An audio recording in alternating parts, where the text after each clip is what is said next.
여러분 안녕하세요. 경비조사 경호학을 담당하고 있는 이근명입니다. 이제 시험이 얼마 안 남았는데요. 2018년도 우리가 시험을 앞두고서 최근에 대통령 경호안전대책위원회 규정이 조금 일부 개정이 됐었거든요. 그 내용도 한번 설명을 드리고요. 그리고 진짜 중요한 내용은 뭐냐면요. 여러분이 공부하시다가 최근 굉장히 많이 바뀐 거를 저도 느낀다는 거 아닙니까? 어떤 걸 느끼냐면요. 지금 기본서 말고도 개인적으로 대학의 경호학 교재를 구입을 해서 그걸 읽어보시고서 거기에 대해서 질문을 하신 분들이 많아요. 왜 그러냐면요. 대학 교수들의 그 교재 중에 보시면요. 그분들은 막 누구하고 타협하고 그런 거는 아닌 거 아닙니까? 학자들은. 자신의 생각을 이렇게 많이 해놨잖아요. 그런데 뭐 일반적으로 생각하는 것과 조금 다른 느낌이 오는 게 아닌가. 이렇게 생각하시는 분도 계시다는 거 아닙니까? 그래서 질문 들어온 것 중에서 그런 거를 뭐 중점 쟁점 사항으로 물고 받고 그리고 질문은 안 들어왔다 하더라도 한 이 정도는 여기 수험생들한테 시험을 앞두고서 알려드려야 될 만한 사항이 아닌가. 그런 내용을 묶어서 이번 시간에 같이 알아보도록 합니다. 그러면서 여러분 미리 알고 계시는 분도 계시지만요. 중요한 몇 가지만 한번 얘기 드려봅니다. 보면서 한번 얘기 드리면요. 여기 대통령 경호안전대책위원회 규정이요. 대통령 경호안전대책위원회 대책위원회 굉장히 길죠. 위원회 여기 규정이 있다. 이 규정은 대통령령으로 되어 있어요. 그러면서 여기 위원분들이 굉장히 많았었죠.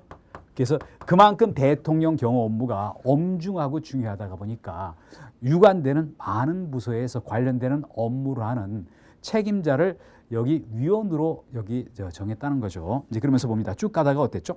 거기 뭐 바뀐 걸 한번 보도록 합니다. 외교부에 대해서 외교부가 조금 바뀌었죠. 외교부에 대해서 봅니다. 종전에는 외교부에 대해서 어땠습니까? 재외동포 영사국장. 왜 재외동포 영사국장을 합니까? 어떤 해외에 나가 있는 동포 중에 뭔가 VIP한테 위해를 가하거나 좀 불순한 사람이 있을 수가 있는 거 아닙니까? 그러다 보니까 집어넣거든요. 근데 이거를 어떻게 했습니까?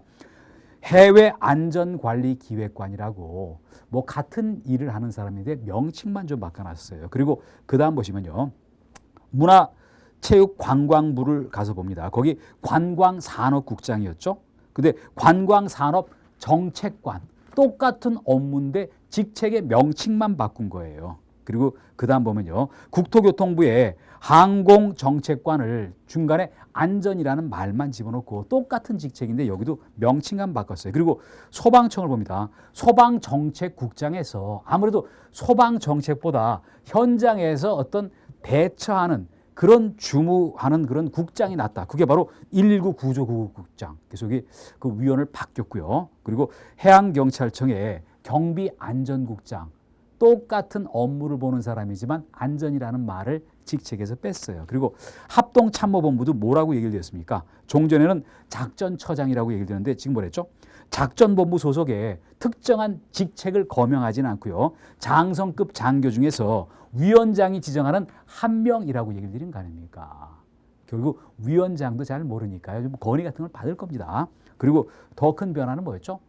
국군기무사령부가 9월 1일자로 군사안보지원사령부로 명칭이 바뀌었잖아요. 그러면서 어땠습니까? 종전에는 2부장 그랬었는데 그런 게 아니라 소속 장성급 장교, 장성급 장교라는 건 장군을 얘기한다는 거죠. 또는 2급 이상 군무원 중에서 위원장, 여기서 말하는 위원장은 대통령 경호안전대책위원회 위원장, 즉 경호처장을 가리키는 거예요. 그 사람이 지명하는 한 사람, 이렇다는 거 아닙니까? 그래서 여러분 이렇게 봅니다.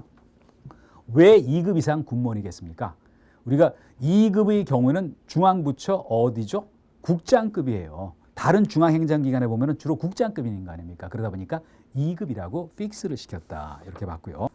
이제 그리고 쟁점 중점 사항에서 보시면요. 그 첫 번째 봅니다. 첫 번째 어떤 내용이 나왔냐면요. 도보 대응 중에서요. 대응 중에서 역삼각형 대응. 이게 거의 같은 말이라고 보세요. 뭐하고 같냐면요. 거기 V자 대응 이렇게 얘기를 드린 거 아닙니까? 뭐 이거를 질문으로 하신 분이 계셨어요. 근데 대학 교수마다 서로 어떤 사용하는 그런 상황을 달리 얘기했다는 거 아닙니까? 역삼각형 대응은 주로 어떤 거냐면요. 여기가 VIP가 있잖아요. 전면에 2명이 있고 후방에 1명이 있다는 거 아닙니까? 그런데 어땠냐면요. 작년에는 뭐 여기 V자 대응과 관련해서 이두석 교수가 자기 책에 있는 걸 그대로 실어 놔가지고 종전에 V 이거하고 이게 거의 같은 개념인데요. 그 많은 사람이 혼란을 일으켰을 때는 거 아닙니까? 그래서 이제 이두석 교수 책에 나와 있는 걸 한번 봅니다. 물론 여기 나온 건 뭐냐면요. 역삼각형 대형은 이상철 교수가 어떤 자기 저서에 나왔었고, 그리고 V자 대형은 여기는 이상철 교수. 그리고 V자 대형은 여기 이두석 교수. 그런데 최선우 교수라는 분이 계세요. 이분도 출제위원인데 이분은 어떠냐면요. 자기 책에서 이거하고 이게 거의 같은데 이 사람은 이렇게 얘기했고 이 사람은 이렇게 했다. 이렇게 했어요. 그래서 한번 봅니다. 그래서 왜 그러냐면요. 역삼각형 대형 나면은 그냥 이분 여기 나왔던 설명한 거 그대로 가고 V자 대형이라고 얘기하면은 요 분이 낸 거예요. 요대로 그냥 가면 될 거 아닙니까? 자꾸 질문이 들어와서 뭐냐면요. 이거하고 이게 같은 건데 그럼 이겁니까 저겁니까? 둘 중에 하나만 해가지고 딱 부러지게 답을 해 주십시오. 이렇게 질문한 분도 계셨어요. 그런데 경우학은 어떻습니까? 우리가 수학이나 이런 게 아니고 경비어법처럼 법에 써 있는 대로 그대로 하는 게 아니라는 거 아닙니까? 학문이다 보니까 학자들 간에 자기의 고집도 있어요. 그래서 역삼각형 대형은 뭡니까? 여러분 이렇게 얘기했잖아요. 이 포션은 맞는데 뭐라고 했습니까? 전방에 뭔가 취약 요소가 있는 거예요. 경호를 강화한다는, 이건 여기는 전방에 경계를 강화한다는 그런 의미로 설명을 했어요. 그러면서 여기 뭐 했습니까? 전방에 오솔길은 좁은 길이죠. 곡각지는 꺾이는 데죠. 꺾이고 난 다음에 위험하죠. 뭐 이런 데서 지리적 취약점이 있을 때 사주 경계를 강화하면서 앞에 둘이니까 경계를 강화한다. 그런데 여기는 뭐라고 했습니까? 이두석 교수님 있잖아요. 어떤 안전성이 확보된 지역에서 기자들이 막 나와가지고 뭐 여기 사진도 찍고 할 때 그럴 때 VIP가 눈에 띄게 하는 거다. 쫙 벌려가지고. 이거하고 이게 완전히 다른 개념을 얘기한 거 아닙니까? 그래서 제 결론은 뭐냐면요. 역삼각형 대형으로 물으면은 이상철 교수로 가고 이거로 물으면은 일로 가세요. 누가 옳고 그르고 그거를 제가 어떻게 판결을 내겠습니까? 뭐 제가 학자도 아니고 또 학자들은 자기 나름대로의 고집이 있기 때문에 이분도 자기 고집대로 밀어붙일 거예요. 작년에. 이의 신청 올려도 막 다 묵살돼 버렸어요. 여러 근거를 내고 해도 아무래도 안 되더라고요.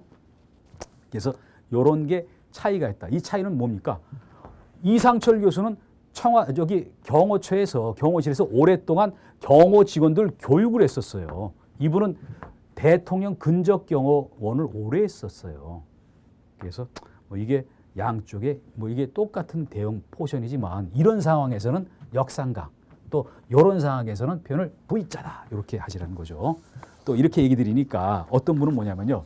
똑 부러지게 얘기해달라 그러는데 제가 자꾸 얘기를 드립니다. 누가 낼지를 몰라요.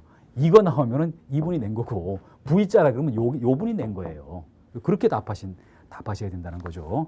그래서 사실 이런 것 때문에 경호하기 어렵다는 거 아닙니까? 네 과목 중에서 이게 제일 어렵잖아요.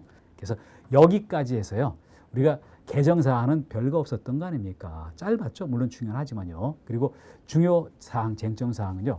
제 나름대로 다른 어떤 대학 교수의 어떤 교재 그리고 어떤 여기 여러분 같은 수험생의 질문을 바탕으로 해서 대학 교수의 출제위원급 교수의 교재 내용을 여러분한테 전달시키고 또 어떤 교수들 간에 서로 좀 내용이 다른 게 있는 거 아닙니까? 나름대로 조금 제가 조율을 하고 중재 같은 걸 좀 시켰잖아요. 그런 과정이 이번 시간이었다 이렇게 얘기드립니다. 그래서 여기 있는 내용들은 정확하게 한번 정리를 해보시고 시험장에 가시길 바랍니다. 또 여러분 좋은 점수로 꼭 시험에 합격하시길 바라면서요.